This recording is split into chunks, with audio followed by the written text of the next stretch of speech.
사법시험 출신들이 더 다양한 그 사회 계층한테 기회를 제공한다라는 근거로 독학사, 방통대, 뭐 사이버대 이런 예를 드셨습니다.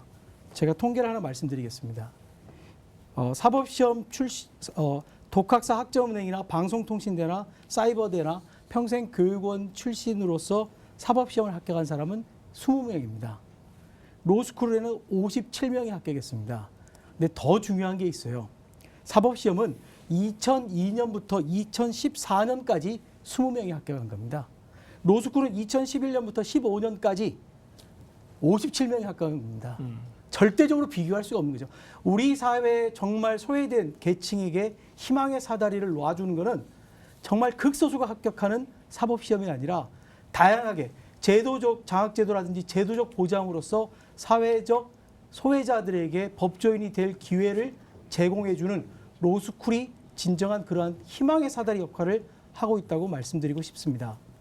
예. 로스쿨 등록금에 대해서 좀 말씀드리겠습니다. 예, 그러시죠. 예. 예. 로스쿨 등록금이 그 국립의 경우에는 1년에 한 평균 1,000만 원 정도 나옵니다.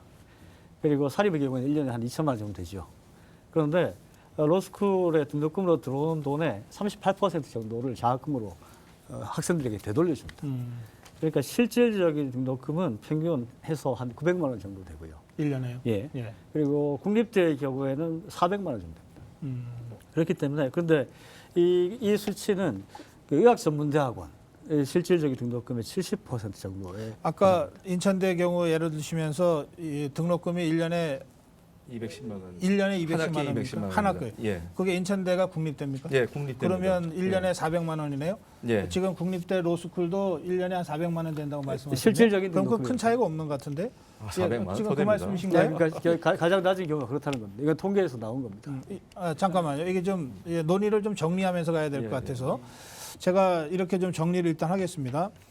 그러니까 그 사법시험은 지금 존치론자들 입장에서는 이게 희망의 사다리고 개천에서 용나게 할 수 있는 거의 유일한 기회다 이러면서 지금 사법시험을 유지해야 된다고 주장하고 계신데 그렇죠. 아니요. 일단 제가 정리를 좀 해볼게요. 그런데 지금 두 분, 쭉 세 분 토론 중에는 그런데 실제로는 로스쿨이야말로 그런 희망의 사다리다 지금 이렇게 말씀을 하셨고 아까 토론 중에는 이 로스쿨이 현대판 음서제로 지금 악용되고 있다, 전락했다 지금 이렇게 비판하시지 않았습니까? 그리고 명확하게 이렇게 말씀하시지는 않았지만 제가 이해하기로는 지금의 로스쿨이 실력이 좀 떨어진다, 사시보다 저는 그렇게 좀 느껴요. 그래서 이제 뭐 이 구술 시험이라든지 이런 것도 지금 재개를 계속 하시는 것 같아요. 쟁점을 제가 두 가지로 요약하겠습니다. 그래서 지금 로스쿨이 현대판 음소제로 전락했고 사시에 비해서 실력이 떨어지고 있다가 세 분이 주장이십니다. 반론을 듣고 그다음에 다시 다른 주제로 가겠습니다. 어느 분이 반론하시죠? 예, 제가 한번 말씀드리겠습니다. 우리 MC분이 또 공감하는 듯한 취지로 말씀하시면서 그 법학전문대학원 출신 변호사들이 사법시험 출신 시대 변호사들보다 실력이 떨어진다는 그 여론이나 내용 이런 부분에 대해서 그 말씀해 주셨는데요. 가장 첫 번째로 과연 그러한 주장들이 어떤 증거와 어떠한 그 데이터를 전제로 얘기하는 건지 먼저 반문을 좀 드리고 싶고요. 그리고 설사 가사 그런 부분들이 그 맞다고 가사 하더라도 이게 과연 사법시험 존치냐 폐지냐의 문제 내용의 그 질문은 아닌 것 같다는 생각이 듭니다. 그러니까 실제 법학전문대학원 출신 변호사들이 평균적으로 사법시험 출신 그 변호사들보다 실력이 부족하다라는 것을 했을 때 과연 사법시험을 존치한다는 그런 논거의 문제가 아니라 로스쿨 운영이라든지 내용이라든지 이런 실제 그런 차원의 문제인 것이지 그것 자체가 그 사법시험 그 존치해야 된다는 그런 논거를 작용할 수 없고요. 네. 만약에 가사 한번 생각을 해보시죠. 만약에 진짜 그렇다면 저는 이제 이 부분에 대해서 몇 가지 좀 개인적으로 좀 생각을 해봤었습니다. 과연 그러한 것이 왜 원인이 무엇일까? 예를 들어서 이럴 수도 있겠죠. 사법시험이라는 제도 자체는 본질적으로 법학전문대학원보다 실력을 더 강화시킬 수 있고 배출할 수 있는 아주 우월적인 제도다. 뭐 그런 가정이 있을 수도 있고요. 아니면 두 번째로 지금 현재 법학전문대학원 출신 교수진이라든지 운영 교육과정이라든지 내용이 어떤 진행되는 것이 문제가 있을 수도 있고요. 아니면 세 번째로 각 시험 그러니까 사법 시험과 변호사 시험 내용의 수준과 요구하는 그런 것들이 난이도가 다를 수도 있고요. 왜냐? 시험 수준이 다르면 그거에 부합하기 위해서 더 열심히 공부해야 되고 많은 양을 해야 되니까요. 네. 그리고 마지막으로 이럴 수도 있습니다. 변호사 시험 합격 후에 아니면 사법 시험 합격 후에 사법연수원을 들어가서 2년을 보내게 되는데 변시 합격을 하고 나서는 6개월 과정을 하는데 실질적으로 체계화된 교육 내용이 지금 현재 시스템으로는 부족하거든요. 자, 그런 크게 4가지의 원인을 생각해 볼 수가 있을 것 같은데 네. 아마 여기 계시는 분들조차도 어떠한 근거 없이 사법시험 제도 자체가 로스쿨 시스템보다 절대적으로 우월하다 이렇게 주장하시는 분은 아마 안 계실 겁니다. 다만 잠깐 끝까지 말씀드리겠습니다. 그러면 나머지 제가 생각해 본 소견으로 그 3가지의 문제는 결국에 로스쿨 시스템과 제도의 운영의 문제일 뿐이지 그것이 문제가 있다고 해서 사법시험 존치를 해야 된다는 그런 논거가 된다고 볼 수 없고요. 마지막 그 부분과 한 가지만 말씀드리면 실질적으로 가장 그러한 논의나 주장이 나오게 된 이유는 마지막에 있는 2가지 이유라고 저는 개인적으로 생각을 합니다. 즉 실질적으로 사법시험이 요구하는 수준의 난이도와 지금 변호사 시험에서 얘기하는 그 수준의 난이도는 분명히 다릅니다. 객관적으로. 예를 들면 법률의 내용을 물어봐도 사법시험은 부속법률이나 상세한 내용이 나오는가 하면 변호사 시험은 예를 들어서 그런 것들이 부족합니다. 예를 들면 하나를 말씀드렸고요. 또 지금같이 아까 그 맨 마지막에 말씀드린 대로 실질적으로 사법연수원에서 그 문제가 있는 뭐 그 판검사 양성이라고 하더라도 거기는 2년을 공부를 하게 되지만은 변호사 시험 같은 경우는 6개월밖에 안 될 뿐만 아니라 그것도 뭐 사법연수원이라든지 다른 공식적인 기관도 아니고 그렇게 되어 있는 그런 상황이기 때문에 실질적으로 그거는 제도의 운영의 문제일 뿐이지 사법시험 존치랑 다른 문제라고 생각합니다. 조금 핵심적으로 제가 이 문제를 제기하는 이유가 이거예요. 저는 뭐 이 사법시험 존치 논란에 대해서 어떤 입장을 갖고 있지 않습니다. 입장이 있다면 이런 입장이 있습니다. 우리 국민들은 더 좋은 사법 서비스를 받을 권리가 있다는 거고요. 그래서 로스쿨이건 사법시건 더 좋은 실력 있는 유능한 이 법조인들을 양성하는 제도가 무엇인지 알 권리가 있고, 그다음에 그렇게 해서 뽑힌 유능한 법조인들이 더 좋은 시스템에 의해서 잘 훈련되고 그리고 국민 눈높이에서 재판의 조력자 또는 재판의 심판자가 되었으면 하는 그런 관점을 갖고 있는 겁니다. 그래서 제가 질문을 좀 압축해서 조금 전에 뭐 백 교수께서 주장하겠다고 그러셨으니까 뭐 국민들 입장에서 이런 거죠. 사법제도도 있고 로스쿨도 있는데 어느 쪽이 국민들한테 더 좋은 제도냐, 어느 쪽이 더 양질의 법률인들을 양성해내는 제도냐 궁금하다, 이렇게 질문 던질 수 있지 않습니까? 제가 그 질문을 드리겠습니다. 주장을 해주십시오. 예. 그 점에 있어서 일단 저랑 김 변호사님하고 좀 2가지씩 나눠서 설명을 좀 드리겠습니다. 네. 말씀하신 것 중 가운데서 아까 앞서 이찬희 변호사님 말씀하셨을 때 스카이 비율에 대해서 여러 가지 말씀을 하셨고 방통대라든가 독학사 비율이 로스쿨 때 훨씬 많았다고 얘기를 하셨습니다. 제가 딱 하나만 묻고 싶은 게 그러면은 그 김창록 교수님은 부인하고 싶을지도 모르시겠지만 지금 로스쿨의 서열화는 무시할 수가 없습니다. 사실 현실입니다. 스카이 로스쿨과 지방대 로스쿨 서열화가 있다는 것은 어쩔 수 없는 현실이 돼버렸습니다. 그렇다면 과연 스카이 로스쿨에 방통대 출신이나 독학사 출신이 몇 명이나 들어갔는지 확인해 보신다라면 그 통계를 말씀하실 수는 없을 것 같고, 두 번째로 사회자 윤성철 변호사님 말씀과도 같은 맥락인데 왜 사시오차들은 로스쿨의 문제점을 지적하고 왜 로스쿨 의문을 제기하느냐, 그 앵커께서 말씀하신 것 같은 맥락으로 국민들 입장에서 선택을 하게 하자는 겁니다. 왜냐하면 로스쿨에서 그동안 개혁이 이루어지지 않았던 것은 조만간 사법시험은 폐지될 것이기 때문에, 그렇기 때문에 오히려 사시존치론자들의 공격을 무시했던 측면도 없지 않아 있습니다. 그렇다면 로스쿨이 그렇게 안착돼 있는 제도고 국민들에게 선택의 폭이 열려있는 제도로 한다면 사시와 로스쿨 2개를 놓고 국민들에게 선택을 하게 하자라는 것이 저희 주장입니다. 앞서 저희가 말했던 것처럼 예, 알겠습니다. 예, 백 교수님, 제가 그 부분에 사시가 로스쿨보다 더 실력 있는 법조인을 양성할 수 있는 제도다라고 주장하신 거죠? 체험적인 얘기를 들려드리려 하겠습니다. 2009년도에 이제 3월달에 로스쿨이 개원하고 나서 이제 11년도, 12년도에 변호사 시험 1회가 실시되고 그 이후에 각종 지자체, 또 뭐 인천시, 또 국민권익위원회, 각종 뭐 국세청 등 법무 담당관 면접 시험에 제가 수십 차례 면접위원으로 참여를 했습니다. 그러면 거기에 있는 직원들이 가장 곤혹스러워하는 것이 변별력이 없다는 것입니다.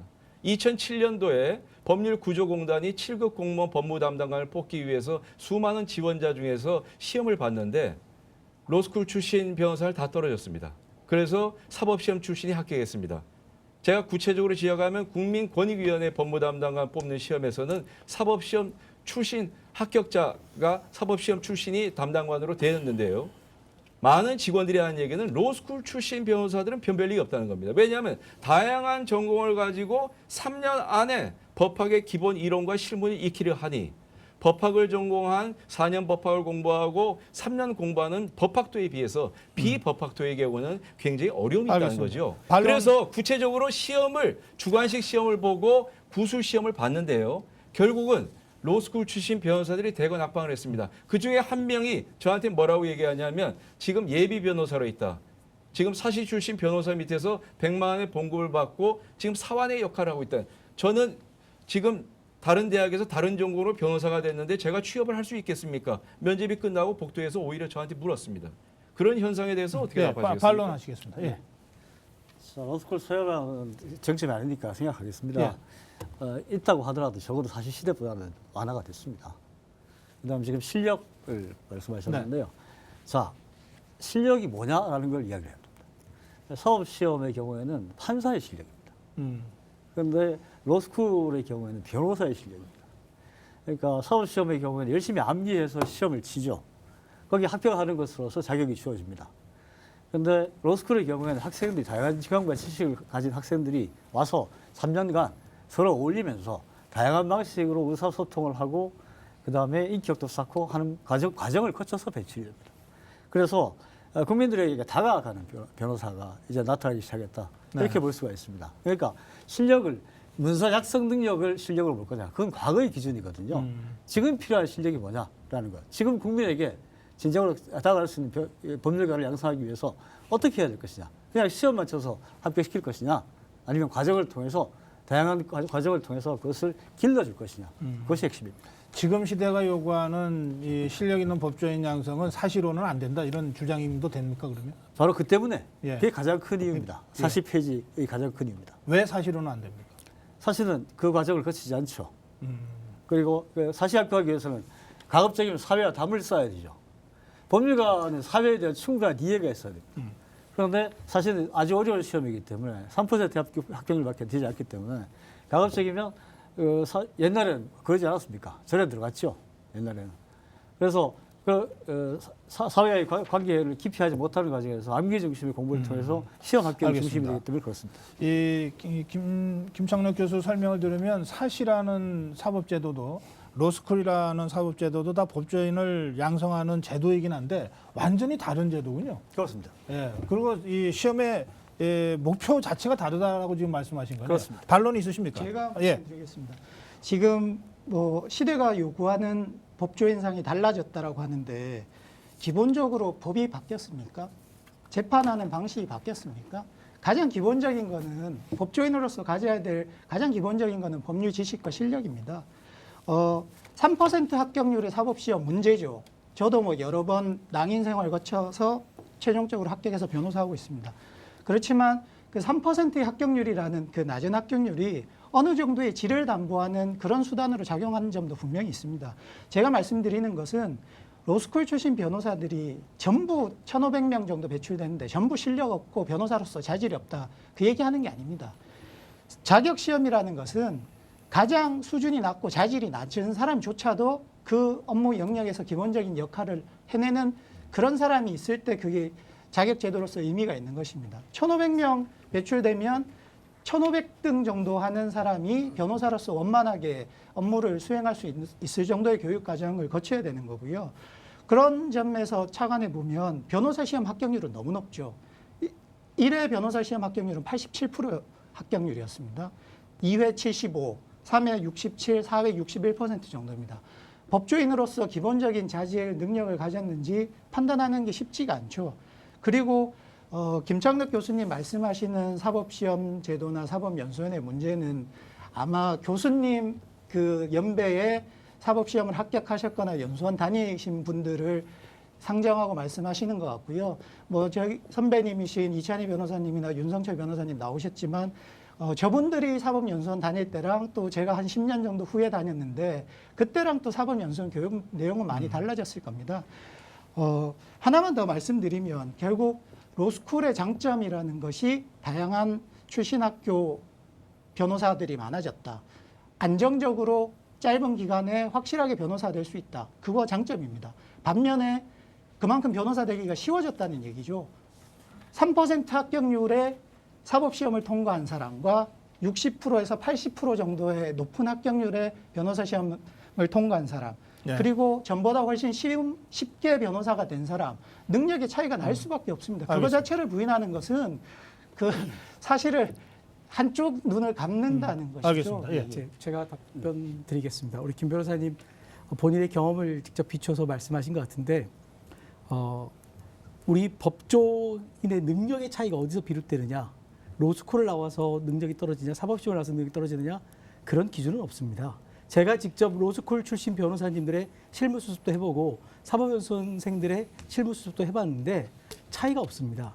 단지 숫자가 많으면 기존의 판단 능력으로 봤을 때는 법조인으로서 능력이 부족하지 않을까라고 판단되는 경우가 있습니다. 그러나 그것은 바로 성적 지상주의의 병폐입니다. 실제로 변호사가 되는 것은 정말 의뢰인과 얼마나 가슴 아프게 사건을 공유하면서 진행할 수 있는 그런 따뜻한 마음이 있어야 됩니다. 성적이 최고가 아닙니다. 바로 이러한 따뜻한 마음을 가진 법조인을 양성하기 위해서 로스쿨 제도가 다양한 경험과 전공을 가진 변호사들을 배출하자고 한 겁니다. 그래서 그 많은 변호사들이 배출되니까 변호사의 문턱이 낮아졌습니다. 제가 어떤 사건을 진행했는데 저보다 똑같은 노력을 가지고 로스쿨 출신 변호사님은 반도 안 되는 수임료를 받고 정말 성실하게 하는 경우를 봤습니다. 법정에서 상대방의 로스쿨 출신 변호사를 만났을 때 저는 이렇게 생각합니다. 로스쿨 출신이니까 실력이 떨어지겠다, 이렇게 생각하지 않습니다. 저 열정과 노력으로 나를 얼마나 압도할까, 이런 두려움을 갖는 경우도 많이 있습니다. 이제 글쎄요, 우리 김 변호사님 법조 경력이 스스로 작다고 말씀하셨는데 법은 변하지 않았을 수 있습니다. 하지만 법조 환경은 너무나 변하는 시대입니다. 우리가 제일 처음에 변호사를 할 때, 그럴 때 누구나 의뢰인이 사무실을 제 발로 찾아오던 시절이 아닙니다. 송무는 이미 포화 상태에 이르렀습니다. 자꾸 새로운 영역을 개발하고 변호사가 국제화 시대에 맞춰서 외국에 국제기관에 진출하고 다양한 송무 이외의 다양한 법률 시장으로 진출할 수 있는 교두보를 확보하는 것이 한국 법조 시장의 살 길인데 로스쿨이 바로 이러한 기능을 하고 있다고 저는 제 경험에 비추어서 과감하게 말씀드리고 싶습니다. 예, 지금 두 분이 발언권 신청하셨는데. 제가 언급됐기 때문에 말씀. 그러시죠. 먼저 하고 그 발언. 네, 김 변호사님 말씀에서 제 이름이 나와서 말씀드리겠는데요. 그러시죠. 제가 연배가 여기서는 좀 높죠. 그러신가요? 예. 하지만 근데 이건 연배의 문제가 아니고요. 예. 김 변호사님 말씀 속에서도 재판이 중심이다, 지식이 중심이다 라는 말씀하셨죠. 기본이라는 예, 그건 과거의 기준입니다. 지금 변호사들은 송무에만 관여하는 것이 아니에요. 병원에도 가고요, 경찰에도 가고, 군청에도 가고, 장애인 복지센터에도 갑니다. 변호사들이 지방자치단체에도 가고, 지방의회에도 갑니다. 기업에도 가고요. 그러니까 변호사들은 해야 될 일이 다양해요. 그 다양한 능력을 그냥 과거의 잣대를 가지고서 평가하는 것은 바람직하지 않고요.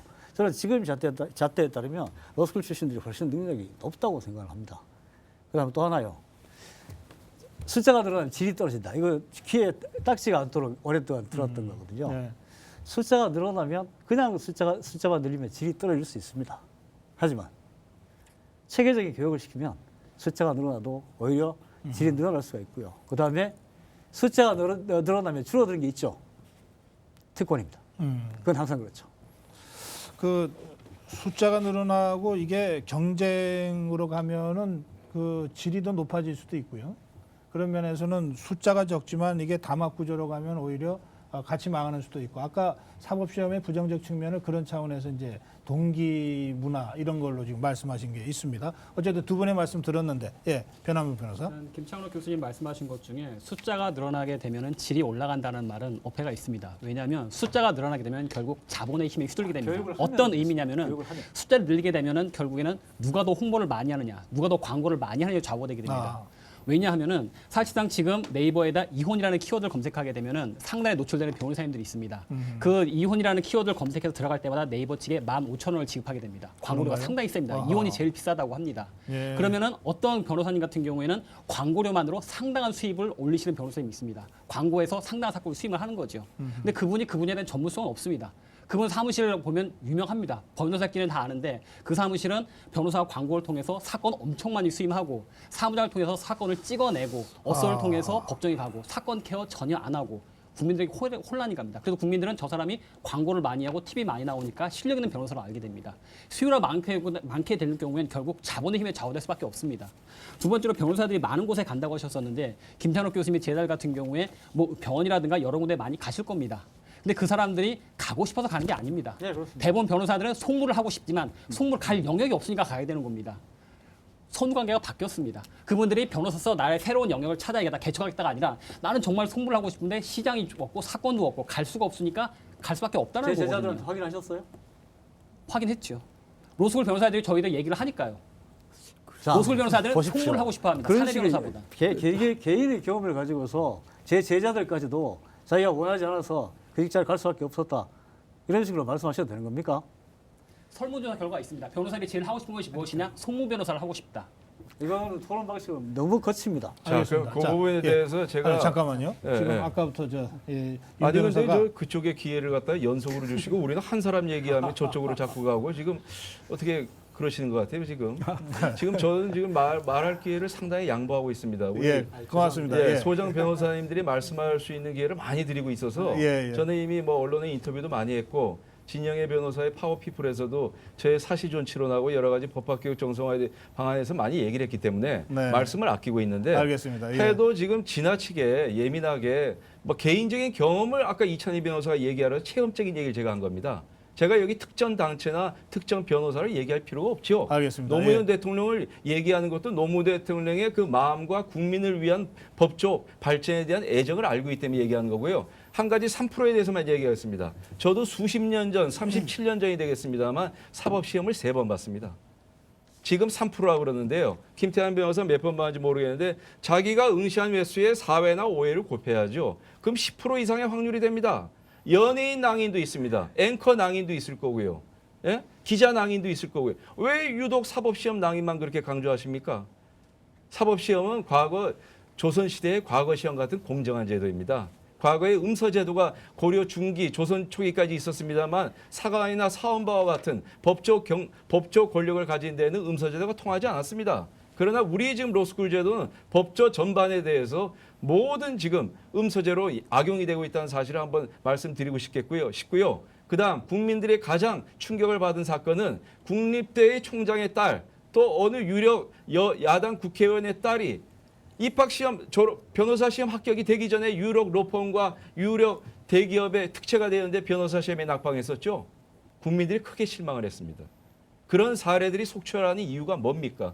아까 뒷문이라는 변함원 변호사의 말씀에 대해서 김창록 교수가 상당히 반감을 표시하겠는데 물론 그 표현 자체가 어폐가 있습니다만은 좋은 제도가 양질의 변호사를 탄생시키기 위해서 잘 활용이 되었다면 국민들이 이렇게 실망했겠습니까?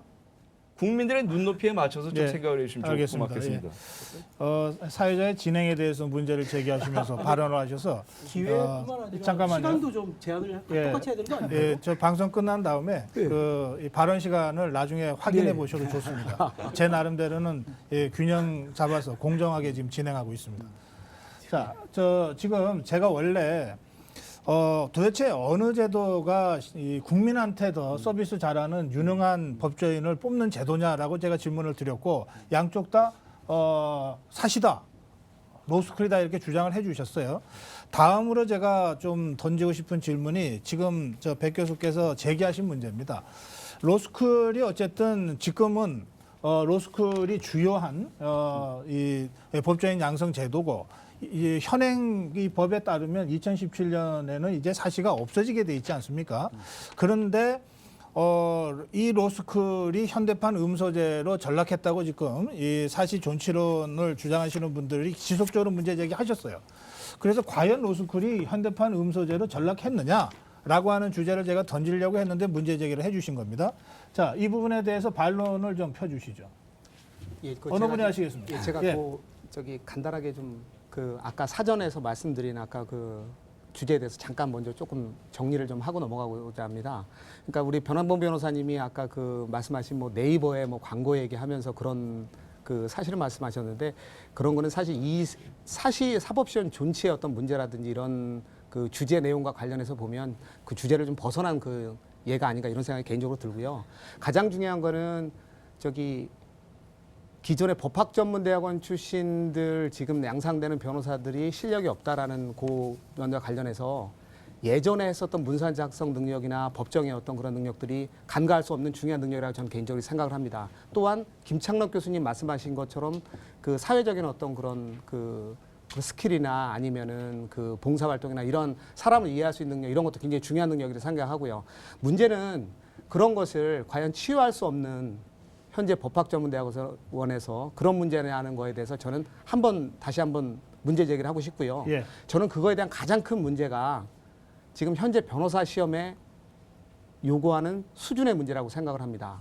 저 개인적으로는 옆에 지인들이 어떤 얘기를 많이 하냐면 그래도 변호사 시험 수준을 적어도 사법 시험까지는 아니더라고 하더라도 난이도를 조절하면 충분히 그런 부분에 대해서는 재고를 할 수 있고 그런 유연한 방법이 있지 않은가 그런 얘기를 또 들은 적도 있고요. 네. 특히 그리고 변호사 시험을 합격하고서 하는 그 체계 없는 그런 지금 현행과 같은 그런 연수제도에 관해서 굉장히 불만들이 많은데요.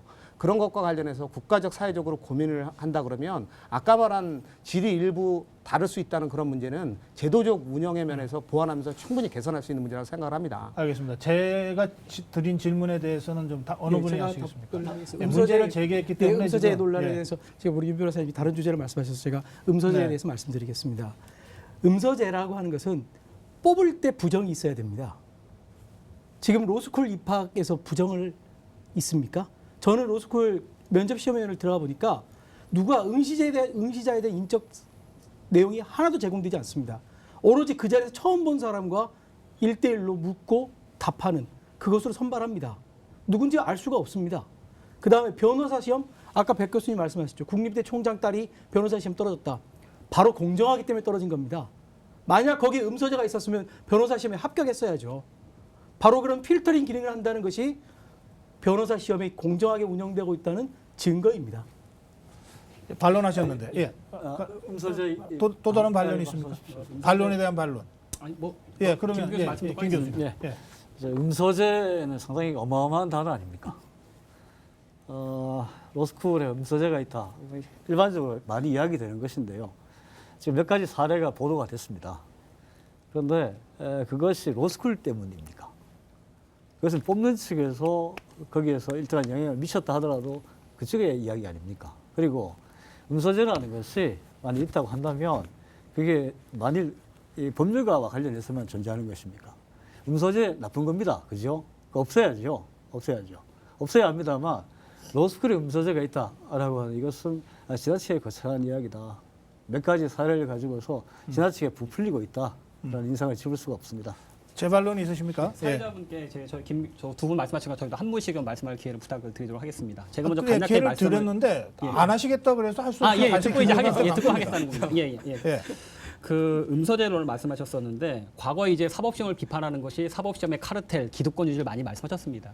그럼 사법시험 100명, 200명 뽑을 때 그 100명, 200명이 모두 다 카르텔 기수만을 형성해서 국민들에게 해를 끼치거나 정관예우를 작용을 했던 거 아닙니다. 그중에 몇 명이었던 겁니다. 법조비리가 터졌던 것은 그 기수 중에서 몇몇 특이한 사람들이 이상한 짓을 하면서 문제가 됐었던 것이고 그러다 보니까 사법시험 전체가 기득권세를 비쳤던 겁니다.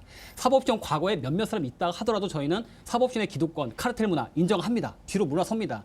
근데 지금 김 교수님 말씀하셨던 거는 로스쿨에서 음서제에 논란이 되는 사례 몇몇 개 있는데 로스쿨의 문제가 아니니까 로스쿨의 문제가 아니다. 사법시험에 있어서는 과거에 몇몇 법조 기득권들의 잘못된 사례를 얘기하면서 연수원 기수문회가 문제다. 카르텔이다. 잘못됐다. 뿌리 뽑아야 한다고 말씀하면서 로스쿨에서는 문제가 되는 사례가 나오면 그것은 일부의 문제고 검증되지 않았다. 왜 이 말씀을 드리냐고 하면은 네. 로스쿨 같은 경우에는 영어 시험과 리트 시험과 면접 시험이 좌우되죠.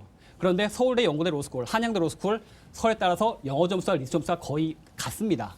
왜냐하면은 내가 리트 몇 점을 받고 영어를 몇 점 받는 사람은 그 사람들은 서울대 연고대 정도 갈 수준이 되는 거지 전혀 택도 없는 리트 점수 가지고 서울대 진학하지는 않거든요. 그럼 결국 영어와 리트라는 객관화된 점수 외에는 결국 볼 것은 면접밖에 없죠. 그러다 보니까 면접에서 어떤 기준으로 왜 서울대 경제학과 수석했던 사람들은 서울대 로스쿨에 떨어졌는데 서울대 경영학과 차석했던 사람은 합격했느냐 네. 해명이 안 되는 거거든요. 자, 알겠습니다. 아니, 정말 예, 정말 이거는 제가 기사에 한 번만 기회를 아니, 주겠습니다. 뭐 저기 두 명한테 자료 기회를 달라고. 두 명에서 그러면 답변 예, 그렇게 하겠습니다. 바로 예. 그 신청하겠습니다. 예, 김태형. 예, 예. 예. 여러 가지 제도의 문제점이 있고 로스쿨에도 같은 문제가 있다. 그렇다고 그게 로스쿨의 문제가 아닌 건 아니죠. 변환봉 변호사님 말씀하신 것처럼 음서제 문제는 일부의 문제일 수 있지만 그 일부라는 것 자체가 문제라는 것입니다. 그리고 입시 과정이 로스쿨 제도가 로스쿨이 대학원에 설치되다 보니까 대학 입시보다 공정성에서 시비가 일어날 확률은 훨씬 크고요. 특히 뭐 최근 언론 보도에 된 것처럼 자신의 아버지가 교수로 있는 로스쿨에 학생이 입학했다. 그거 과연 면접이나 그런 자기소개서, 이력서 같은 주관적인 평가가 30%에서 40% 비중을 차지하는 그런 입시를 통해서 자기 아버지가 로스쿨 교수로 되어 있는 학교에 자녀가 입학했다. 그거 과연 국민들이 납득할 수 있는지 의문이고요. 네. 음서제는 로스쿨 입시에서뿐만 아니라 채용 과정에서도 많이 문제가 되고 있죠. 왜냐하면 변호사 시험 성적이 공개가 안 되고 있습니다. 그리고 대부분 대형 로펌 같은 경우에는 로스쿨 1학년 마치면 2학년 때 다 우수한 애들 다 뽑아갑니다.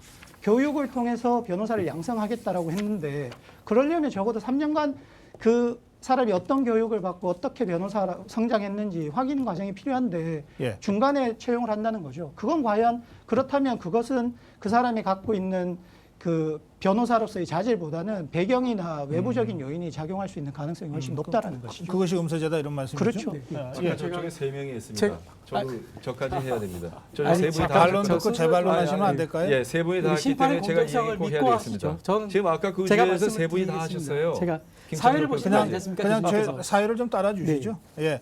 제가 두 분이 말씀- 말씀하셨고 지금 재반론을 신청하셨기 때문에 듣고 다시 기회를 드리겠습니다. 네. 예. 지금 김태환 변호사께서 로스쿨 교수님의 자제분이 로스쿨 다니는 게 문제가 있다 이렇게 말씀하셨는데 그럼 사법연수원 교수님 자제가 사법시험을 합격하면 사법연수원 입소를 연기해야 되는 건가요? 그것이 공정하게 작용할 수 있도록 만드는 게 중요한 거죠.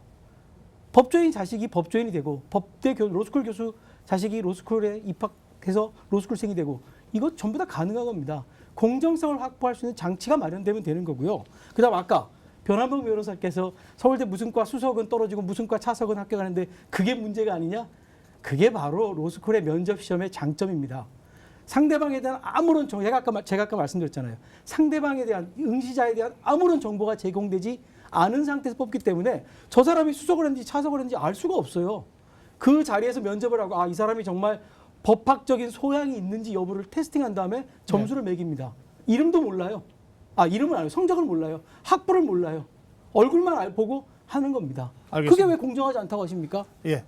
백 교수님. 가장 이렇게 로스쿨 제도의 폐해가 되는 근본적인 원인이 무엇이냐면요. 지금 제가 오기 전에 그동안 대한법학교수의 대한변협이 3주에 걸쳐서 연속 심포지엄 3번하고 국회에서 한 6회 토론회 자료들을 한번 읽어보고 왔습니다. 지금 가장 큰 문제점이 지금 의과대학의 의사를 양성하는데 의사 자격이 있는 사람이 가르칩니까? 안 가르칩니까? 의사 자격이 있는 사람들이 예. 가르치죠. 의과대학은 6년제로 되어 있고요. 네. 의사 자격이 있는 전문의 의사가 의사를 양성합니다. 네. 우리나라 로스쿨 제도의 가장 큰 문제점은 독일, 프랑스, 일본, 영국 모든 다른 나라가 변호사 자격과 법무 능력을 가지고 있는 사람이 양성합니다. 지금 로스쿨이 변호사 자격이 있는 교수가 변호사를 가르칩니까? 그렇게 않기 때문에 질이 떨어지는 겁니다. 따라서 제 얘기 끝까지 들으세요. 지금 법학 전문대학원도 의학 전문대학원 도입했다가 실패로 돌아가는데요. 자, 우리가 이제 아까 모두에 말씀했듯이 로스쿨 제도의 폐해와 문제점을 인정하고 그 터에 기반을 잡아서 개혁론을 얘기하면 우리들이 할 얘기가 없습니다. 그렇게 모든 걸 다 부정을 하면 우리가 토론할 가치가 없죠. 조선시대의 과거 시험 제도가 어느 정도인가를 간단히 말씀을 드리겠습니다. 이름을 가리고 본관, 외가지까지 다 쓰게 되어 있습니다. 그걸 오류입니다. 그래서 채점자가 못 보게 되어 있습니다. 네. 그리고 필체를 감식할까 봐 필체도 바꿔서 채점을 한다고 합니다. 지금 우리 로스쿨 변호사 시험 제도가 그 정도로 지금 과거 조선시대 시험처럼 과거 시험처럼 예. 공정합니까? 알겠습니다. 사법 시험 제도가 오히려 공정한 겁니다. 지금 로스쿨 제도의 제일 중요한 문제점으로 예. 변호사 자격도 없는 교수들이 지금 변호사 실무를 가르치고 있다 이렇게 지적하신 거죠. 가장 아까 큰 반론 문제죠. 어느 분이 제가 예. 예, 저는 지금 로스쿨에서 가르치고 있습니다만 변호사 자격이 없습니다. 예. 그럼 제일 문제가 되는 예, 교수는 제가 문제라고 지금 말씀하시는 것 같은데. 예. 자, 아니 수술할 수 있는 능력이 없는 의사가 의사를 양성한다면 예, 지금 반론 네, 드렸습니다. 말씀드릴게요. 미국 로스쿨, 일본 로스쿨에 변호사 자격 없는 사람 많습니다. 그건 왜냐하면 변호사는 인사와 다르지요. 변호사는 법정 기술만 익혀가지고 변호사 될 수 있는 게 아닙니다. 다양한 영역에 대해서 배워야 됩니다. 저는 로스쿨에서 법의 역사에 대해서 가르칩니다. 그리고 법과 사회에 대해서 가르치고 그리고 법률가에 대해서 가르칩니다. 그건 제가 오랜 연구를 통해서 제가 쌓은 지식을 가지고서 학생들과 대화하면서 그것을 전달합니다. 그런데 그게 이상하다. 로스쿨에서 그게 변호사 자격이 없는 사람이 가르치는 게 이상하다라는 것은 오로지 변호사라는 것은 법률가라는 것은 전문적인 지식 이게 최고다. 이게 전부다라는 생각을 가지고 있기 때문에 그런 겁니다. 생각을 바꿔야 됩니다. 21세기입니다. 반론 있으십니까? 간단하게만 하겠습니다. 예. 로스쿨의 실무교사 비율이 법적으로 20%로 정해져 있고 대부분 학교들이 그 20%를 겨우 채우고 있습니다. 42%입니다. 예, 40, 그 상당히 많이 올라갔네요. 그런데 그 중요한 부분, 예를 들어 민사소송 실무라든가 형사소송 실무에 있어서는 기존의 법과 대학의 민사소송 교수님, 형사소송 교수님들이 하십니다. 소송을 안 해보신 분들이 가르친다는 걸 말씀하는 거거든요. 백 교수님이 말씀하시는 것은 변론의 법정 기술을 가르친다고 하면 그럼 적어도 민사소송 같은 경우는 실제로 실무를 해본 민사소송 교수님들이 가르쳐야 되는데 민사소송 교수를 보면은 해당 법학과에서 민사소송 교수 하시던 분이 그대로 로스쿨에서 민사소송을 가르치고 있다니까 문제가 된다는 말입니다. 참 답답한데요. 알겠습니다. 로스쿨 교육에 왜 형사소송법 지금 본인의 경우 말씀하시는지 모르겠는데 형사소송법은 법학을 공부하신 교수님들이 가르칩니다. 하지만 형사소송 실무는 실무가 교수님이 또 가르치고 있어요. 왜 법과대학 사고방식으로 로스쿨을 평가하는지 지금 도저히 이해가 되지 않습니다. 아니 법은 법대로 법학을 전공한 수없이 법학을 전공하신 교수님들이 가르치고 거기에 따라서 실질적으로 실무 기술은 실무가들이 가르치고 이게 잘못된 거예요? 그게 변호사를 양성하는데 법 따로 실무 따로 이렇게 가르친다는 것 자체가 그 법과대학 방식 아닙니까?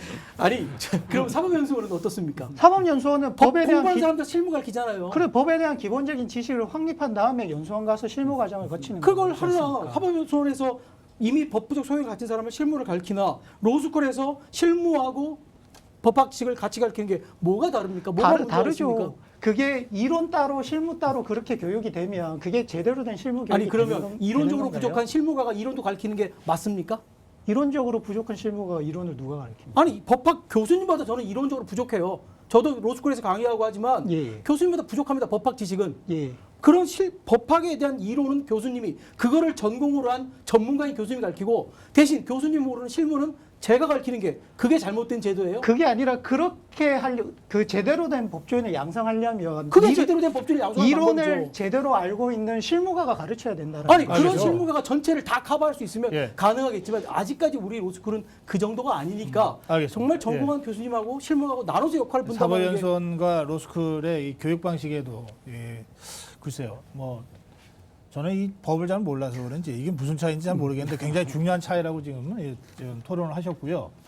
그리고 아까 백 교수께서 변호사 자격 없는 교수들 얘기하셨는데 그러나 현재 우리 사회가 요구하는 법조인이 이 법률 지식만 있는 게 아니다 이렇게 반론까지 들었습니다. 이제 시간도 많이 됐고 사실 이거 해법을 모색하려고 저희들이 끝장 토론을 준비했는데 이게 이 양측의 이 토론이 좀 격화되다 보니까 이 감정이 혹시 좀 격앙돼서 좀 대안 모색 쪽으로 가지 못하는 거 아닌가 저는 개인적으로 좀 그런 걱정이 됩니다. 마무리를 하면서 조금 좀 수렴이 좀 됐으면 하는 바람을 갖고 질문 좀 드리겠습니다. 이런 문제가 현실적으로 좀 있는 것 같습니다. 이제 2017년에 사법시험이 폐지가 예정돼 있는데 어쨌든 지금도 사법시험을 준비하는 학생들이 있지 않습니까? 그런데 뭐 아까 쭉 토론 중에 나왔습니다만 합격률 3%라 그러니까 대다수의 사법시험 준비생들은 그럼 어떻게 되는 건지, 구제책은 없는 건지, 구제할 필요가 없는 건지, 이 문제에 대해서는 뭐 한 분씩만 좀 입장을 듣겠는데요. 어느 분이 먼저 하시겠습니까? 예, 김 교수님. 그 2009년에 변호사 시험법이 제정이 됐습니다. 네. 그때 사법시험법을 2017년에 폐지한다라고 돼 있었고요. 예. 그렇기 때문에 아까 맨 앞에 이제 그 시민 발언에서 나왔습니다만 네. 내가 대학에 들어갔을 때는 이미 사실 폐지가 예정돼 있었다. 네. 그래서 나는 법률가가 되고 싶은데 로스쿨을 공부해서 로스쿨 지원했다. 네, 이렇게 네. 예측 가능성이 있었던 것이거든요. 아. 물론 과도기에는 희생자가 나옵니다. 하지만 8년 정도의 과도기를 뒀어요. 그리고 지금 사실 응시자 숫자는 혁격하게 떨어지고 있고요. 그렇기 때문에 2017년에 폐지한다고 해서 큰 문제가 발생한다고 생각하지 않습니다. 아, 예. 반론 있으십니까? 예, 제가 말씀드리겠습니다. 네. 우선은 로스쿨 제도가 대학원 과정에 설치되어 있죠. 학비도 높습니다. 물론 뭐 특별 전형이라든가 장학금 제도로 일부 혜택을 보는 분들이 분명히 있습니다. 하지만 그걸로 부족하다는 것이죠. 그 제도를 이용할 수 없는 사람들이 있고요. 일본 같은 경우에도 그래서 로스쿨을 졸업하지 않고 예비 시험을 통해서 변호사가 될 수 있는 길을 열어두고 있습니다. 적어도 로스쿨 제도와 더불어서 다른 법조인이 될 수 있는 다른 길을 열어놓아야 된다는 게 저희 주장이고요. 그게 일본과 달리 우리는 예비시험이 아니라 사법시험이 존치되어야 한다는 주장입니다. 네, 제가 반론하겠습니다. 예. 지금 일본을 예를 드셨는데 저는 일본 가서 로스쿨 제도를 공부했습니다. 예, 뭐가 차이가 있느냐? 예. 아까 제가 제일 처음에 전제로 말씀드린 예. 커넥션, 연수원 동기 문화나 이런 커넥션이 일본에 없습니다. 왜냐? 일본은 현직 판검사가 변호사 개업하는 확률이 별로 없어요. 나중에 신세질 일이 없기 때문에 공정하게 하는 경향이 강합니다. 그리고 또한 지금 일본 로스쿨 제도의 가장 근간을 흔드는 문제가 뭔가 하면 바로 이원화, 투트랙으로 운행하는 것입니다. 그런 문제를 눈에 뻔히 보이면서도 한국이 그걸 또 따라가야 되는지 정말 저는 의문이라고 생각합니다. 그리고 이원화에 따른 문제가 어떤 겁니까? 그러니까 일본의 경우에? 네, 일본의 경우 어떤 건가 하면 정말 우수한 인재들은 단기간에 시험을 끝낼 수 있어요. 그러니까 사법시험을 공부합니다. 빨리 끝냅니다. 그러나 정말로 공부가 필요한 사람들은 또 나중에 비록 머리가 조금 떨어지거나 나이가 많아서 하거나 그렇게 해서 시험은 늦게 붙을지 몰라도 변호사가 될 가능성이 많은 사람들, 이런 사람들은 사법시험 못 갑니다. 아, 그런 이원화 문제가 네. 있다는 거군요. 알겠습니다. 반론 또 있으십니까? 지금 이원화 문제 말씀을 하셨는데 예. 과연 사법시험이 존치가 돼서 흔들릴 로스쿨 제도라면 조금 더 스스로 자체적인 노력을 하셔야죠. 왜 사법시험이 없어서 로스쿨이 스스로 개혁할 수 있는 시간을 달라고 하느냐. 저는 사회자 아까 말씀하셨던 것처럼 국민들에게 선택권을 주자라는 겁니다. 물론 선우가 있습니다. 지금 이찬희 변호사님께서는 예비시험이 있기 때문에 로스쿨이 흔들렸다고 말씀하시는데 일본 변호사협회 관계자들 만나면 로스쿨이 실패했기 때문에 예비시험을 뒀다라고 반대로 얘기를 하십니다. 같이 있었죠, 일본 제일 변호사협회 간부들 얘기로는 스스로 명시적으로 일본 로스쿨은 실패했다. 탈출구 전략을 논의하고 있다라고 공식적으로 얘기를 하고 있습니다. 일본에서도 로스쿨이 실패했기 때문에 예비시험을 놨던 것이지 예비시험이 있기 때문에 로스쿨이 흔들린 건 아닙니다. 한국에서도 사시가 존치이기 때문에 흔들릴 수밖에 없는 로스쿨 제도라면 설계가 잘못된 것이고 더 노력을 해야 됩니다. 왜 사실 없앰으로 해서 로스쿨한테 생명 연장 장치를 억지로 끼워넣으려고 하는 겁니까? 예, 어느 분이 반론하십니까? 교수님 하시죠. 예, 교수님. 자, 로스쿨 노력하겠습니다. 앞으로 도와주십시오. 그런데 일본의 예비시험이라는 것은 사실 전체와는 다릅니다. 일본의 예비시험이라는 것은 그러니까 신사원 시험이라고 하는 우리의 변호사 시험에 관한 시험이 하나가 있고 거기에 진출하는 길이 두 개인 거죠. 근데 사실 전체라는 것은 완전히 별개를 두는 거예요. 별개의 시험을 운영하기 위해서 국가 예산을 들이자는 거거든요.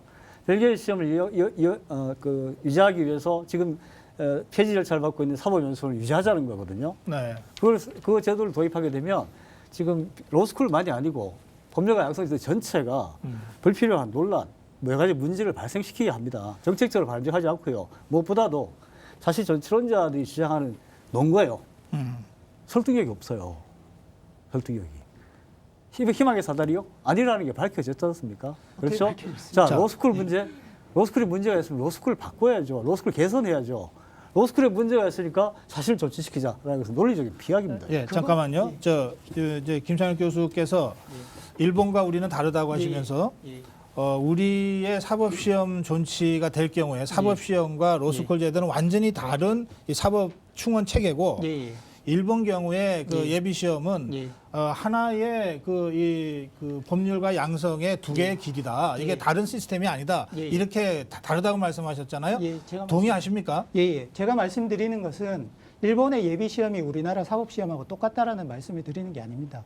단지 일본은 로스쿨을 졸업하지 않고도 법률가가 될 수 있는 길을 열어놓았습니다. 저희도 그걸 투자하는 것이죠. 그렇지만 예비시험 논의는 뭐 아까 모두의 말씀이 논의가 됐습니다만 나중에 다시 논의하기로 했음에도 불구하고 논의가 된 바가 없습니다. 그리고 지금 저희 뭐 네. 우리나라 입장에서는 네, 말씀. 예, 사법시험이 지금 로스쿨 제도와 병행이 되고 있기 때문에 우회로를 두는데 큰 문제가 없습니다. 그렇기 때문에 일본하고 달리 예비시험이 아닌 사법시험을 유지하자는 것이고요. 그 사법시험 존치 문제는 나중에 논의하자고 그 유보했던 문제다 이렇게 아까 예비시험 문제. 예비시험 예. 예비시험 그러니까 지금 일본에서 채택하고 있는 그 예, 예비시험제와 같은 것은 예. 우리도 나중에 다시 논의할 수 있다 이런 합의가 있었습니까? 그건 부대 의견이 있었지 예, 않습니까? 2009년도 예. 변호사 시험법을 제정하면서 네네. 부칙 제2조의 사법시험법은 2017년 12월 30일 폐지한다. 네네. 그 조항에 대해서 부대 의견으로 네. 당시 법사위원장이었던 박영선 의원으로 기억이 됩니다만 예비 시험 제도를 재논의하기로 조건을 달았습니다. 그러니까 로스쿨 제도를 갑자기 빅딜에 의해서 도입한 거에 대해서 네. 불안감을 가지고 있던 것이 사실입니다. 또 한 가지 말씀드리고 싶은 거는 지금 우리가 광복 50주년이 되고 우리 법조의 연륜도 깊은데 왜 우리가 지금 일본 제도나 외국의 제도를 모방하고 외국 일본의 예가 그러니까 우린 그러면 안 된다.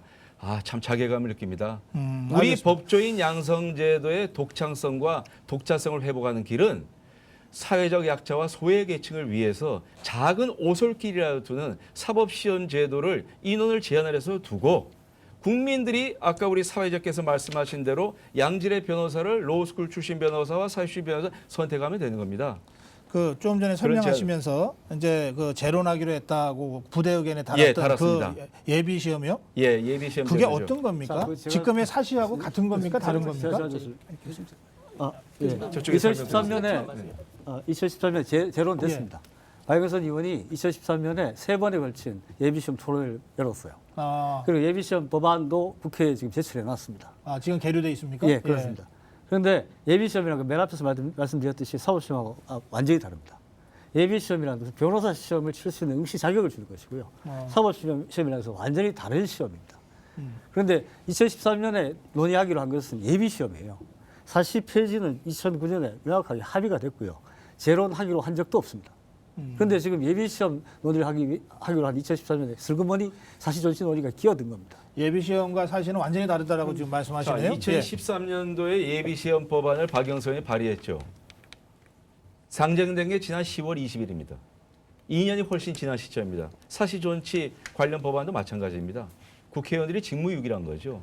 그러니까 내년 이제 2016년 2월이면 1차 시험을 끝으로 해서 사법시험 폐지되게 있으니까 우리 국민들은 조급하고 여기에 대한 빠른 결정을 원하고 있는 겁니다. 마지막으로 말씀드리고 싶은 거는 우리 그 대학의 4강모의 신학과 인간학의 세 부분이 의학, 법학, 철학입니다. 철학이 기초가 돼서 의학과 법학이 있는 것인데요. 그 4강모에 들어있는 의미는 의학은 사람의 인명을 직접적으로 구제하는 그런 학문이고요. 법학은 간접적이긴 하지만 인명에 중요한 관련성을 가지고 있는 것이기 때문입니다. 따라서 아까 말씀드린 것과 같이 의사로서의 그런 자격과 전문성이 있어야 된다면 법학도 마찬가지입니다. 자격이 있는 사람이 훌륭한 법조인을 양성할 수 있는 제도이기 때문에 알겠습니다. 개선돼야 될 겁니다. 지금 윤상철 변호사 좀 발언께가 좀 상대적으로 적었던 것 같습니다. 예. 그 먼저 그 일본 사법시험 제도에 대한 그 팩트를 먼저 조금 정리를 하는 게 맞을 것 같습니다. 국민들을 예. 위해서. 그 일본은 지금 2006년부터 신사법시험이라는 제도를 운영하고 있습니다. 그런데 중요한 것은 용어상 혼동이 될 수가 있어서요. 그 신사법시험이라는 제도는 우리나라의 변호사 시험이라는 것과 같이 이해하시면 굉장히 쉬울 것 같습니다. 그 이유는 왜 그러냐면은 일본은 로스쿨을 수료하거나 또는 아까 말씀드렸다시피 예비시험을 합격하거나 이런 분들이 신사법시험, 그러니까 우리나라와 같은 변호사 시험을 응시를 할 자격이 주어지는 것이고요. 네. 거기에 합격을 한 사람이 사법연수원에 1년 과정을 들어가게 돼 있습니다. 예전에 2년이었다가 1년으로 줄은 걸로 제가 알고 있는데요. 그러니까 기본적으로 그 로스쿨 수료했냐 예비 시험을 합격했냐 이 차이만 있을 뿐이지 하나의 단일화된 체제로 가는 것이고요. 그에 반해서 만약에 사법시험 존치를 주장하는 분들의 얘기대로 만약에 그게 병행론이나 존치론이 된다 그러면 전혀 다른 이제 얘기가 되는 것이죠. 제 개인적으로는 이렇습니다. 기본적으로 지구상의 어떤 제도에서 같은 라이센스 즉 그 자격증을 주는데 전혀 다른 교육 체제 하나는 교육기관이라는 이런 것과 전혀 달리 오로지 시험만 학력도 불문하고 네. 그다음에 어떤 교육기관에서 정식적으로 연수도 불문하고 물론 2006년부터 뭐 35학점을 얘기를 뭐 하게 돼 있습니다만 학원을 다녀도 그 학점은 다 인정해 줍니다. 그러니까 제가 말씀드리고 싶은 건 그게 나쁘다는 취지가 아니라 완전히 이질적인 제도라는 것이죠. 네. 문제는. 자 그러면 예를 들어서 이겁니다. 같은 의사 자격증을 주는데 의과대학이든 의학 전문 대학원이든 같은 의사고시를 봅니다. 그 얘기는 뭐냐면 아까 그 국민의 양질에 대한 법률 서비스를 말씀하셨는데요.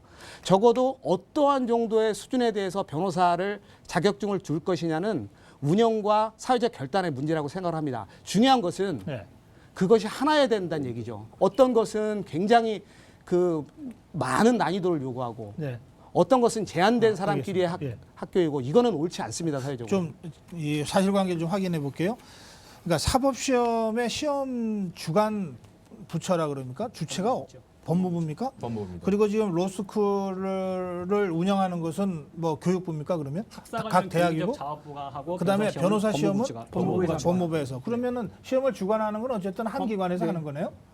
두 개를 쳐야 되는 거죠. 법무부가 두 개의 시험을 관리해요. 예. 그런데 사법 시험이라고 하는 것과 로스쿨을 통한 변호사 시험이라고 하는 전혀 성격이 다른 두 개의 시험을 법무부가 지금 주관하게 돼 있는 거죠. 지금 현재는 그렇죠. 현재까지 그렇습니까? 알겠습니다. 네, 말씀하십시오. 방금 예. 윤 변호사님과 같은 의문을 해결하기 위해서 프랑스의 법조인 양성 제도를 보면 프랑스는 사법관을 국립사법관학교에서 뽑고 변호사는 변호사협회에서 뽑는 투 트랙으로 가고 있습니다.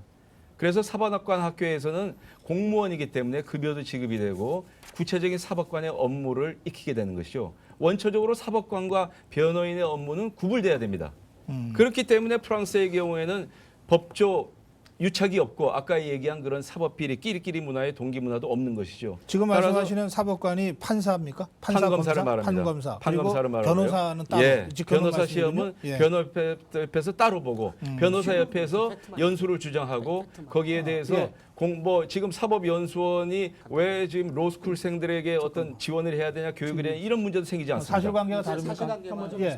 그러니까 우리 백 교수님 말씀하신 거는 유일한 예가 프랑스인데요. 예. 그것 자체도 전제 사실이 다릅니다. 그러니까 저희는 지금 사법 시험이든 변호사 시험이든 오로지 변호사를 양성을 하는 게 먼저고요.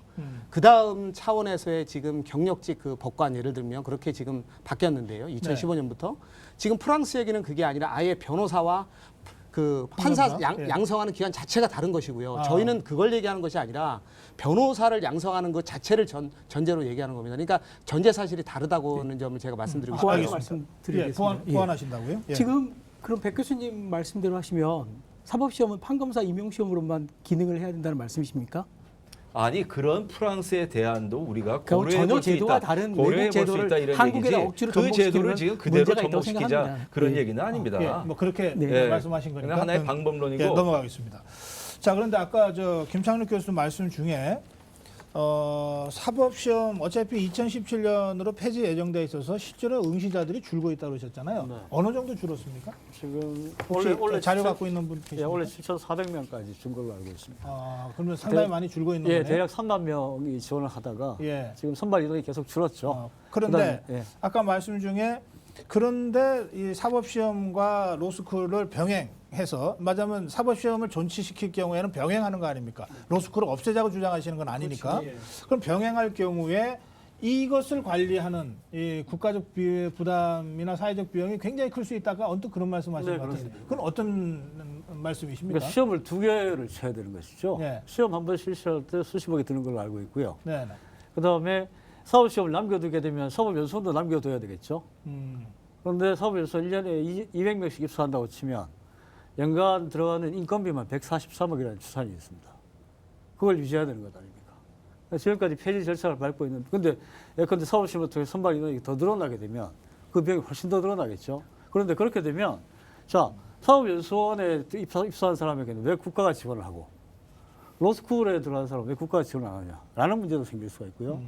사시와 변호사 시험을 투 트랙을 통해서 법률가 배출되면 갈등이 생기게 되겠죠. 아, 병행으로 할 경우에 생길 문제점을 지금 말씀하셨는데 예. 사법연수원의 운영 비용에 대한 국가적 낭비를 말씀하셨었는데 그 올해 국회에서 내년도 예산안에 대한 계획을 짜면서 그 이제 국회의원들 새누리당 김도우 의원께서 박병대 법원 행정처장을 불러서 물어봤습니다. 이제 조만간 사법시험도 폐지되고 사법시험 응시 인원수도 줄어들고 연생도 줄어드는데 왜 예산도 작년보다 늘어나게 내년에 책정을 했느냐라고 물었습니다.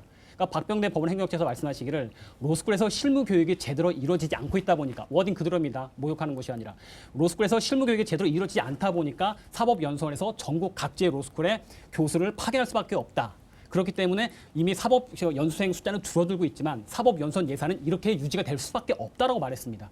즉 로스쿨의 그 학사 관리, 로스쿨의 실무 교육 자체가 상당히 부실하기 때문에 사법 연수원 교수들이 나가서 지원을 해줄 수밖에 없습니다. 사법 연수원은 존재할 수밖에 없습니다. 이미 존재하고 있는 곳에 100명, 200명 가서 사법 시험 준비하고 사법 연수생이 있는 것은 별로 국가적 낭비가 크진 않습니다. 반론 있으십니까? 반론하겠습니다. 예. 지금 말씀하신 건 인큐베이터 기능을 하는 겁니다. 지금 로스쿨 도입한 지 7년 됐습니다. 제도 정비 아직도 요원합니다. 그걸 위해서 법원에서 판사 임용을 위해서 교육을 시키는 거예요. 앞으로 제가 생각하기엔 로스쿨 출신들이 계속 양성되면은 로스쿨 출신 변호사님들이 대부분의 로스쿨에 교수 요원으로 갈 겁니다. 이론과 실무를 겸비한 분들이 교수 요원을 가면 굳이 법원에서 그 예산을 들이지 않아도 돼요. 과도기적인 것이다. 네, 이런 그렇습니다. 말씀이시고 제 반론 있으십니까 혹시? 네, 제가 말씀드리겠습니다. 자, 로스쿨이 개원한 게 2009년 3월이고요. 지금까지 뭐 7년째 사법시험과 공전을 하고 병행이 되어 왔습니다. 그동안 뭐 어떤 병행과 병전에 문제점이 있었습니까? 문제점이 전혀 없었습니다. 오히려 국민들께서 사법시험 제도와 로스쿨 제도를 현명하게 비교하실 수 있는 좋은 계기가 되었던 거죠. 지금 과거의 사법시험 제도 폐해가 있었던 걸 인정합니다. 그걸 개선하기 위해서 사법개혁이 일어난 로스쿨 제도가 도입이 됐습니다. 로스쿨 제도가 국민이 원하는 방향으로 안착이 되었더라면 사법시험은 조강지처를 버리고 다시 새로운 여인을 얻었는데 무슨 조강지처가 필요한가 이런 생각이 들었겠죠. 그러나 로스쿨 제도가 법조인 양성제도로서의 기능을 발휘하지 못하고 역기능이 있으니까 이제는 새로운 부인보다 조강지처를 찾아야 되겠다. 과거에 있던 사법시험 제도가 공정한 제도였구나. 아, 괜찮은 제도였구나. 네. 국민들이 다시 그리워하게 된 겁니다. 알겠습니다. 변 그런 변호사. 국민의 생각을 반영을 해야 될 겁니다. 예. 변호사님의 발언에 대해서 짧게만 말씀을 드리면은 로스쿨이 언제까지 과도기를 얘기하겠습니까? 사법연수에서 법원 검찰 출신들이 나가서 강의하는 비율은 점점 늘어나고 있고 국가 예산 지원도 점점 늘어나고 있습니다. 과도기라고 한다면 오히려 줄어들어야겠죠. 연수원 출신 교수들이 지방 로스쿨, 서울 연구대 로스쿨 가서 강의 지원을 하고 실무교육 지원하는 것이 오히려 줄어들어야겠죠. 과도기를 한다면. 근데 과연 줄어들고 있을까요? 과연 그렇기 때문에 사법연수원 예산이 줄어들고 있을까요? 그게 아니기 때문이죠. 언제까지 과도기 타령만 하겠습니까? 아니 우리가? 언제까지 그럼 늘어나겠어요? 한계의 정점이 다르면 줄어듭니다. 예, 뭐 반론하시는 반론. 요구. 예. 그 늘어나는 거에 대해서 말씀하셨는데요. 과연 그게 로스쿨 교육제도나 지금 문제가 있어서 파견하는 것인지 사법시험 인원이 줄어들면서 법원행정처의 규모나 내용이 줄어들어서 그 법원행정처의 예산을 증액 요구를 하는 것인지 다시 한번 사실 퀘스천하고 싶고요. 사법연수원 특별 잠깐 폐기만 얘기를 들어주세요. 그다음에 좀 개인적으로 이렇습니다. 우리가 지금 사법시험 존치 주장하시는 분들은 항상 이렇게 이야기를 하시죠. 뭐 공정, 그다음에 개인적인 비용, 로스쿨 등록금 비싼 병 이런 식의 접근을 하십니다. 생각을 다시 한번 우리는 생각을 해봐야 된다고 생각합니다. 과연 우리가 이 좁은 나라에서 그런 인재들이 치러야 될 사회적 비용이 얼마나 큰지를 우리는 네. 간단하게라도 생각을 해봐야 됩니다. 지금 예를 들어서 만약에 저는 그렇습니다. 지금 변호사님들이 아예 로스쿨을 없애고 사법시험으로 일원화시키자라고 하면 저는 적어도 논리적으로는 동의할 수 있습니다. 허나 그것이 아니라 병치를 주장한다면 저는 용납이 안 된다고 생각합니다. 왜냐? 만약에 지금 가장 인원수가 많았던 2002년도 기준으로 3만 명 기준으로 하면요. 적어도 뭐 학원비, 그다음에 무슨 뭐 생활비, 식비 이렇게 되면 월 최소 그 사법시험 공부하는데 100만 원 이상 들 것이고 그다음에 12월을 개월을 합하면 산술적으로도 3,600억이라는 돈이 나옵니다. 네.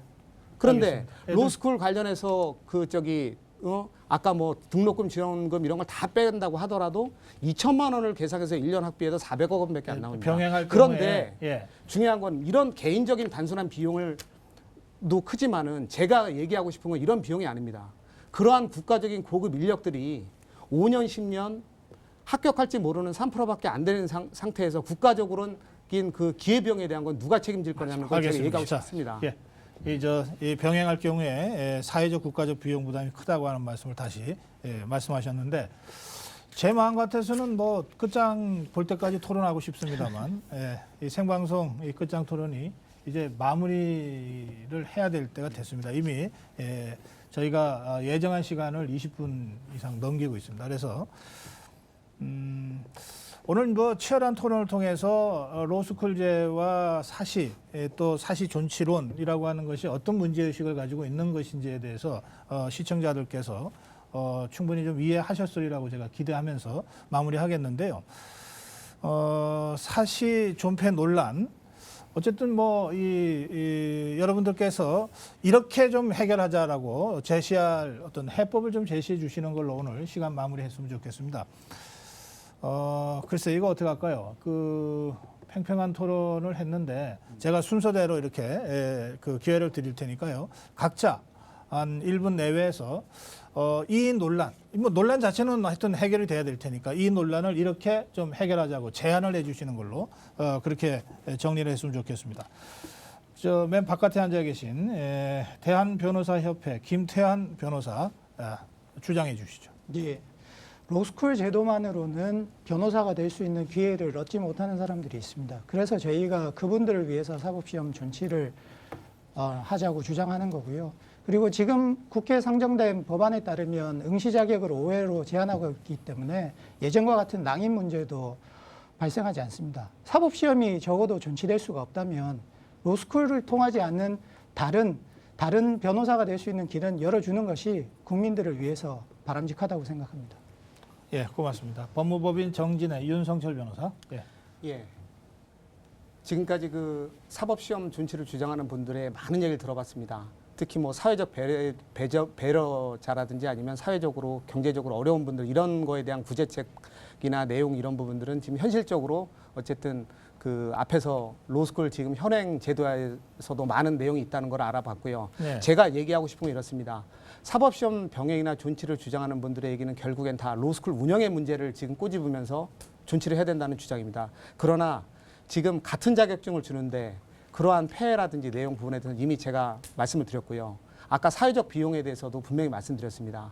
과연 어떠한 것이 우리 국가 경제 그다음에 법 경제학적 관점에서 현명한 결단인지 다시 한번 그 시청자들 분들도 이해하리라 믿습니다. 네, 고맙습니다. 자, 서울지방 변호사회 사무총장 맡고 계시군요. 변환봉 변호사. 사법시험이 존치됨으로 인해서 로스쿨 제도가 흔들릴 수밖에 없고 정착될 수 없다면 로스쿨 제도는 그 이상 더 뜻으로 뼈를 깎는 노력을 해야 될 거라고 생각을 합니다. 그리고 결과적으로 국민들에게 선택권을 줘야 된다고 생각합니다. 어떤 제도든 독점적인 제도는 폐해가 있을 수밖에 없습니다. 국민들에게 로스쿨을 통하든 사법시험을 통하든 법정이 될 수 있는 선택권을 줘야 한다고 생각합니다.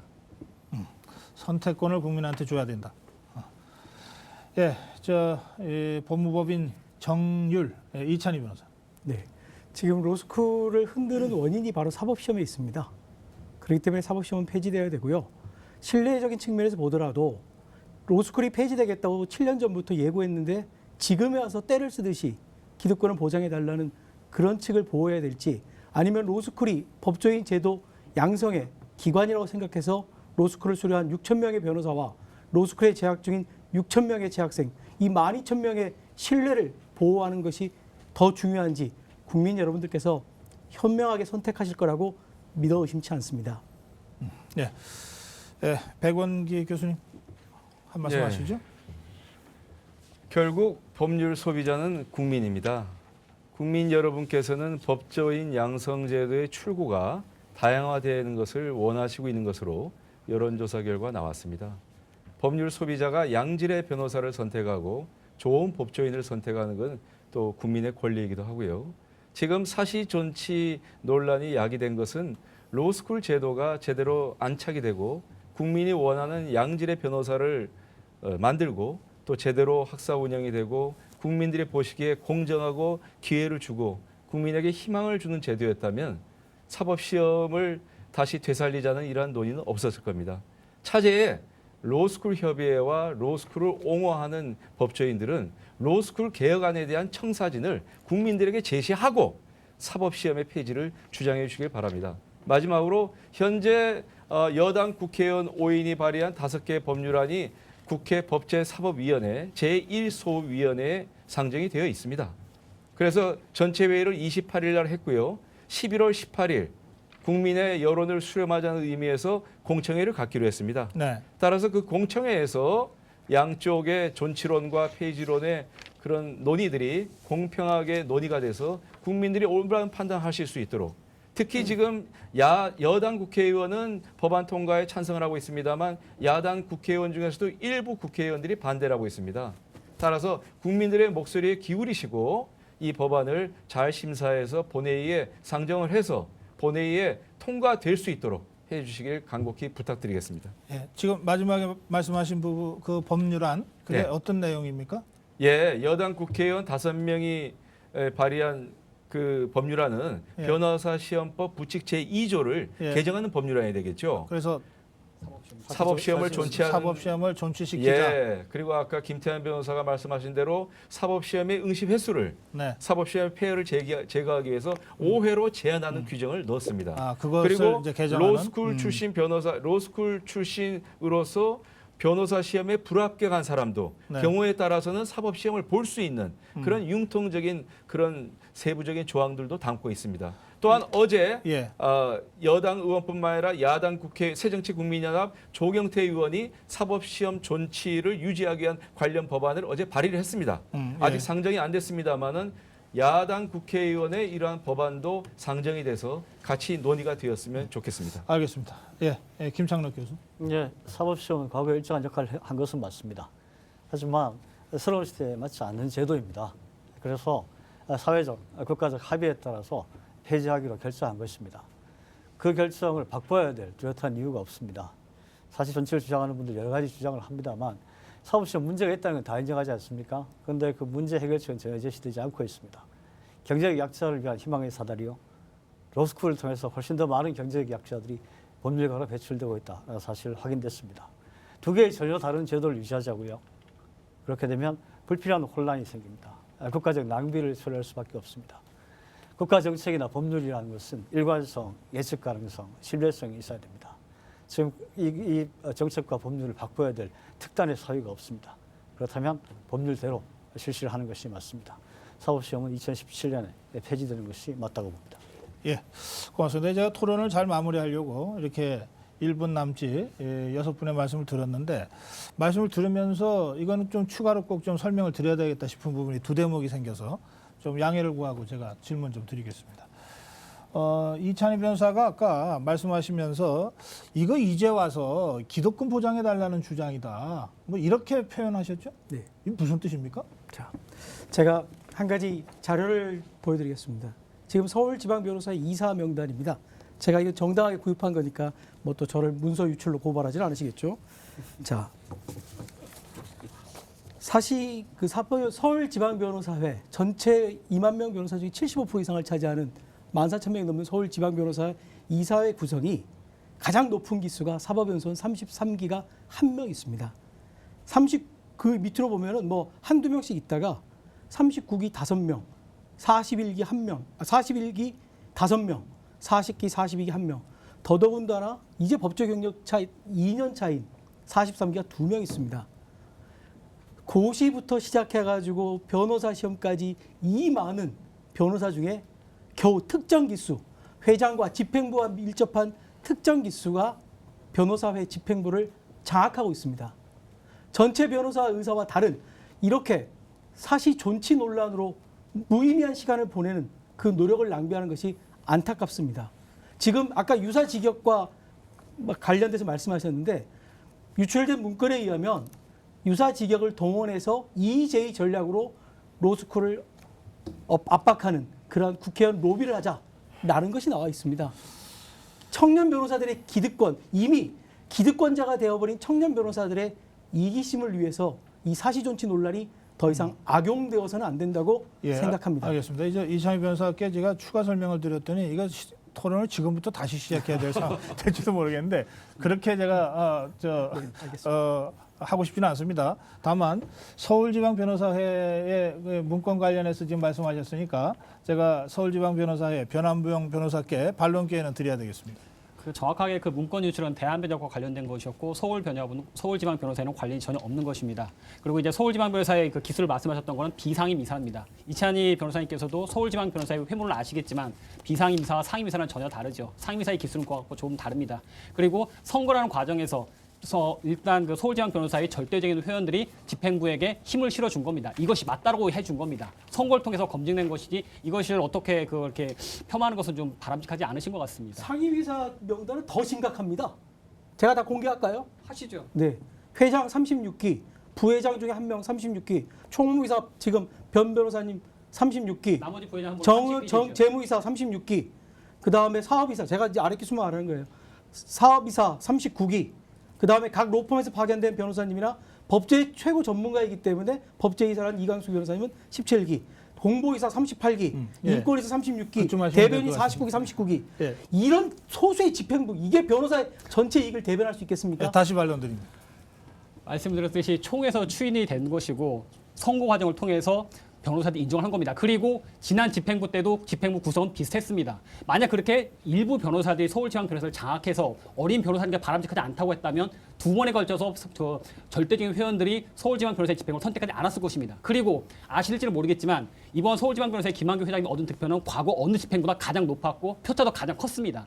만약 말씀하신 게 맞다고 한다면 선배 변호사님께서 이런 결과를 주지 않으셨을 겁니다. 알겠습니다. 지나치게 제가- 선거라고 욕하시는 제일 겁니다. 많기 이거는. 때문에 그렇죠. 제가 마무리를 하기 위해서 정리를 하다가 제가 잘 모르는 얘기를 하셔서 여쭤본 거니까 충분히 주장하셨고 예, 해명하신 걸로 그렇게 제가 간주하고 네, 넘어가겠습니다. 알겠습니다. 뭐 어차피 또 다른 한 주제가 뭐냐면 아까 이 백원기 교수께서 이게 로스쿨 개혁 청사진을 내고 로스쿨이 이렇게 개혁하겠다고 먼저 하면 굳이 사법시험 존치론이 이렇게 나올 필요 있느냐 이렇게 말씀하신 거죠.